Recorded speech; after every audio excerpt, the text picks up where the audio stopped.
Yes, welcome everyone here to the Smash Sport Show right here on Smash FM here on Lockdown Monday here in Melbourne. Of course, let's talk a bit about triathlon in particular and, of course, speak to an Australian triathlete. Of course, her name's Grace, who joins us right now. Thanks, Grace, for joining us. No worries. Nice to chat to you. No worries. Well, tell us, obviously a pretty unusual year at the moment in 2020. I guess for you, how have you been, sort of hopefully preparing for some sort of season if the season's still going ahead? Yeah, well, I guess there's really not a lot to prepare for. It's all a bit unknown. I potentially there's some races at the end of the year, but I kind of just decided I'd take it as a big, long base training block and just put my head down and grind away.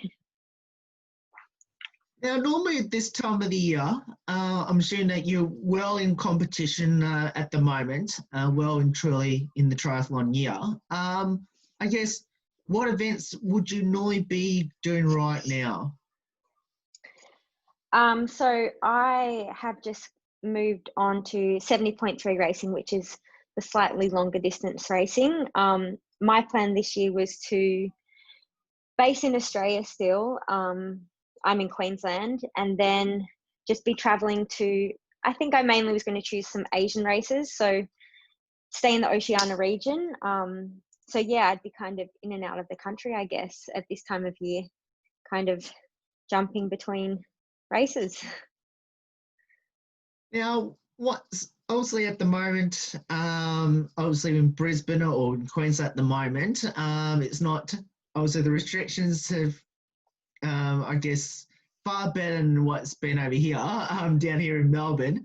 I guess, what have you been doing to sort of keep yourself motivated and still get that fitness going to hopefully be ready once any competition or event starts, either here or overseas?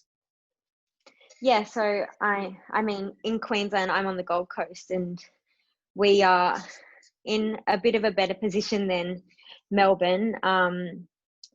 Yeah, you guys are doing it pretty tough. We're pretty lucky up here. It's also, for starters, it's a lot warmer, so it makes training in the winter a lot easier. And also our restrictions, they're nowhere near as bad as yours. And I guess I've got a good training group that I've been with, and we kind of, yeah, you just know you're training with people and everyone's kind of in the same spot. So we just turn up and just get the work done. For you, we'll talk a bit about 2019 last year. How did that all go for you last year? 2019, I guess, was a bit of a transition year. I just moved to Queensland, so yeah, it was a bit of a change. I was in New South Wales, in south of Sydney, so I moved up to Queensland. I changed coaches, so it was a bit of a settling in year. I did my first 70.3 toward the end of the year, which was pretty good. That was in Malaysia, and I came fourth, and I really enjoyed that longer distance. So I was actually pretty excited to get racing in 2020 in that distance. Now for you, you've had a chance to, I'm assuming, to sort of reflect on your achievements and set your own goals once we all get out of this lockdown or restrictions, obviously, in COVID side of things. Do you have any short or long-term goals for you now? I guess short-term goals, well, hopefully would just be to get back racing and get back on the start line. Hopefully this year, but I think it's probably more looking like in 2021 for me. Long-term goals, I just always have a goal of just consistently training and being healthy and being happy and just improving, not crazy fast, but just gradually improving over the years. I mean, I still have a bit of time left in the sport. So yeah, just enjoy the process. Now tell us a bit about your coach. Yeah, so my coach, his name is Matt Isbister. He is based on the Gold Coast. He's just created this group, there's probably about 10 of us, a mix of guys and girls who are we all have slightly different goals. But he just created this really good environment that's really enjoyable. I love turning up to training. We'll go for a coffee after training, but there's a lot of boys in the squad who are good for me to chase. So he's created a good little fun environment up here on the Gold Coast. Now for you, Grace, how did you get involved in triathlon and why did you choose it? I guess I'd say I kind of fell into it. I was a swimmer growing up, and then off my swimming fitness, I did cross country. So at school, and I actually did quite well in that. So then I began training for cross country and had a running coach. And then we did on Australia Day in Wollongong, which is south of Sydney, where I came from.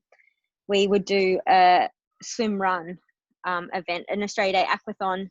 And I just got picked up by one of the coaches who was in the Triathlon Australia program. And he just kind of said, come along, join the squad. And from there, I was 19. So yeah, that's when I got into the sport. So kind of late compared to a few other people in the sport. And what will be some highlights throughout your triathlon journey? Any great moments for you? Oh, so many. I mean, from the age of 20, when I started the sport, to when I was 26, I was living in Europe for the Australian winter. So I was going from summer to summer. And we had a really tight-knit squad, and we'd live in the north of Spain from about May to September each year. And you just travel around to races in Europe. And I guess one thing I think I really appreciate is that not only have I seen a lot of places, but I've also met a lot of really great people from all over the world who I'd call my friends, and would love for them to visit me in Australia. But also I know if I ever go back to Europe, I have somewhere to stay and people to hang out with. Now, of course, in the sport of triathlon, obviously there's the swim, the bike and the run in that order. Which one's your favourite? Oh, that's a really hard question. I don't know. I think I just love them all for a really different reason. Like I've swum since I was like a kid. I can't even remember learning to swim. I have two older brothers, so I was always I learned to swim really quickly so I could keep up with them and play with them. So I find the swim really therapeutic and like enjoyable. Cycling is a really social sport, so you can go out with bunches and you can ride with all different people. And if you go into a new bunch, it's really great to you end up riding next to a complete stranger, but you're sitting next to them for 2 hours, so you get to know them, and that's a really cool aspect. And running, I think running's hard, so when you're running well, and it's really enjoyable, and you feel really fit to be able to move and run at those paces. So yeah, I don't think I can choose, which is probably why I do triathlon. Now, I know there's a very popular event up in Queensland in the sport of triathlon, of course, up in Noosa in particular. Yeah. Have you done that race yet? And if so, how special is that race for anyone who don't understand, I guess, how important that Noosa race is? Yeah, so I've only actually done it once. I borrowed a time trial bike, and so I only had ridden it the day before it. So I didn't go into it super prepared. But in terms of the atmosphere, it's actually insane. Like it is just everyone it doesn't really matter how you go, because no one's really, unless they know you, they're just all there like cheering anybody and everyone on. And it's so amazing to see everyone like line the streets, and then there's all like people dressed up, and just everyone just gets in and has a go, because it is also, there's the team aspect of it. There's like the celebrity race, there's the bike racing, there's the swim, and it's just, I mean, it's a great time of year. It's in November, so coming into summer, coming into like the festive season, everyone seems to be in a really good mood, and it's a beautiful location. So it's definitely, hopefully it's on this year. I mean, I'll definitely be there if it's on. If not, then I guess we just have to look forward to 2021. And what does the sport of triathlon mean to you now? Oh, yeah, so I mean, it's been a huge part of my life for the past 8 years or so. I mean, it's caused me a lot of tears, but it's also caused me a lot of enjoyment. Yeah, I mean, I've had a fair few injuries through triathlon, so that's been quite hard, and I don't always feel like I've achieved what I really wanted to in the sport. But there's still a bit of time for me to do a bit more. I guess it's just, I think I'll just always love it. I mean, my mum's into triathlon. My dad rides bikes, and like some of my closest friends are still there. I mean, they're going for Tokyo Olympics, and yeah, I'll always really love the sport, and I can see myself being involved in it. Probably, I'd say for the rest of my life in some capacity. And what will be your advice to our listeners or viewers out there that should get involved in triathlon? I think definitely find a group, find a triathlon club. I mean, Melbourne, I know, like down in Victoria, there's a huge bike scene and triathlon scene. I know it gets a bit cold in the winter, but over the summer they have, like, I think it's a 2x U series. So just find people that have been in the sport for a bit of time who can kind of guide you. But then in saying that, don't get too obsessed with it too quickly. Like, it's very easy, I think, for people to get really obsessed with it. But it's just a hobby, and I mean, it's a great way to get fit. And I mean, I always hear people say one of the things they really want to do is complete a triathlon. And to me, it's like, oh yeah, well, that's fine. Like, it's so fun. It's so easy to do. But I guess when you look at the sport, there's the open water component that can be really frightening if you aren't a swimmer. And there's the whole bike. Like, I'd ridden a bike as a kid, but when I got into the road bike stuff, it was a bit overwhelming, to be honest. So it's really good to have people around you who can guide you and kind of make you feel better about it. And when racing is up and going, just enter an event and, like, get a little support crew out there and just go, and don't worry about times or what bike you've got or what you're wearing or whatever. Seriously, people are just focused on themselves. So just go out and do it for yourself, I'd say. Now let's finish off a couple of light-hearted questions, which is, Yeah. any embarrassing moment in the sport of triathlon for you? Oh, any embarrassing moment? I feel like I have embarrassing moments all the time. I don't get embarrassed too easily. I think one time when it was a race in Hungary, and I couldn't find my bike in transition. I was just running up and down transition like 3 times, and I just couldn't find my bike. I mean, I guess that's pretty embarrassing, but I mean, I'm sure worse things could happen. Of course, do you have a pre-competition superstition or ritual? No. I don't. Yeah, I try to not get into that habit. Just because you have to be pretty flexible on race day. Even with, I like to do certain warm-ups, but then if something happens where, I don't know, like transition opens late, or you don't get your bike in on time, or there's a big line or something like that, I think I've learnt to be flexible, because when I was back running before run races, I was quite ritual. But now you just have to be, I've learnt to be quite chill, maybe sometimes too chill, but yeah, I think that's the way to go. Now, you mentioned that with the sport of triathlon, obviously it's a big, huge family, and obviously you get to meet some amazing athletes themselves. Have you met anyone that's a comedian? Me?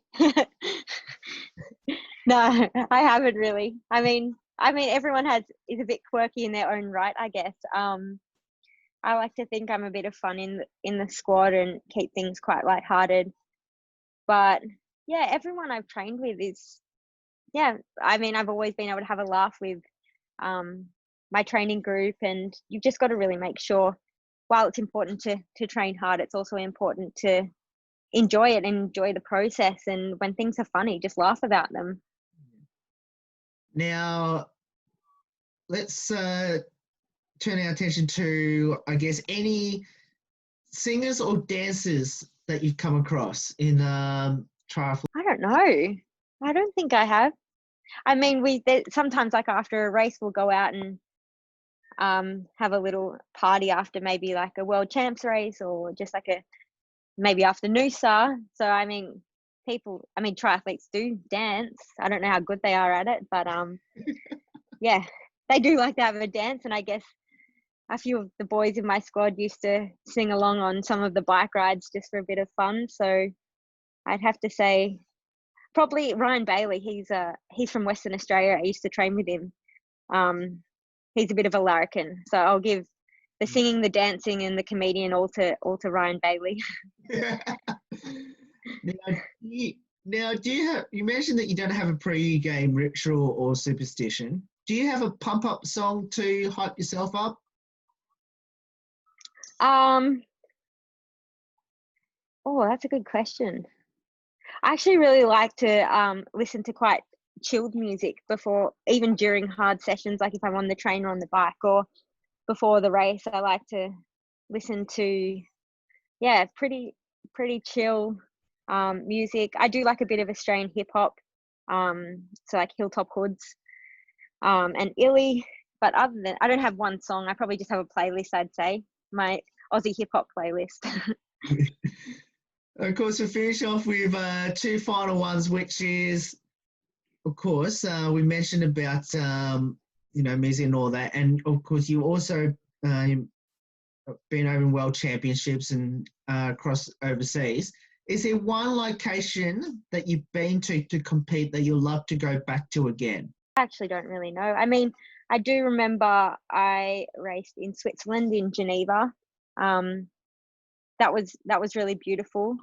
It was a really hard race though. So, I mean, where we were staying in the Basque Country, which is north of Spain, we'd often do some of their local races on the coast, which is like San Sebastian, which I'm sure is a really popular tourist destination, Leucadio, and they're all really, really beautiful coastal beaches, and pretty much races you'd swim in the ocean and then you just climb. You might climb for like 10K on the bike, and all of a sudden you'd be up on top of this mountain. You can see the whole coast. And I guess those little towns are places you wouldn't go if you were just traveling. So I'd actually probably say the Spanish coast. Yeah.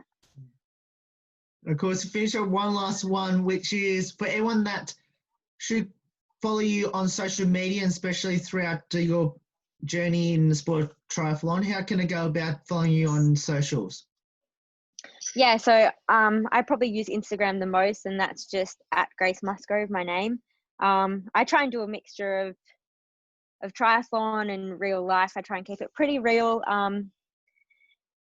And then I have a Facebook page, Grace Musgrove, Australian Triathlete, I think it is. But yeah, probably Instagram's where I'm most active, and I do like to interact with people on there and followers, and I get some pretty positive feedback. So don't be afraid to shoot me a message on there, and I'll answer it. And I always finish with this one, which is throughout the isolation and with COVID and all that, and obviously with no competition at the moment, have you found a hidden talent that you never thought you had?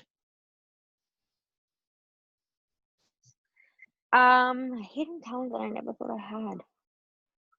Well, actually, my parents, I had a piano in Wollongong, and my parents actually got that sent up to Queensland where I'm living. So I guess I hadn't played the piano for a few years properly, and I guess I've reignited that talent. So probably I'm going to say the piano. I mean, not a lot of people know that. I mean, I learned it for 10 years, so I started learning when I was 6. So it's not really a new talent to me, but to a lot of people it is a new talent, so I'll claim that. Well, Grace, it's awesome having you on the show. Obviously, we hope that you get to do some competition or something in 2020. If not, obviously, there's going to be a full schedule, hopefully in 2021 for you, and hopefully we'll be able to come up to Queensland ourselves to get to see you and hopefully catch up with you in person. Yeah, thanks for having me, and I'm hoping everyone down in Victoria is staying safe, and hopefully things do go back to might be a new normal, but a bit more normality, and we can start having those events. But for now, just I guess everyone's just got to concentrate on staying healthy, and those non-essential events will get back sooner than we think. No worries, and that's Grace Musgrove there. Of course, you can, as you mentioned, you can follow her progress through her triathlon journey, of course, on the socials, especially on Instagram, which we'll put all the details up on our social media. There's more on the Smash Sports Show right here on Lockdown Monday here on Smash FM.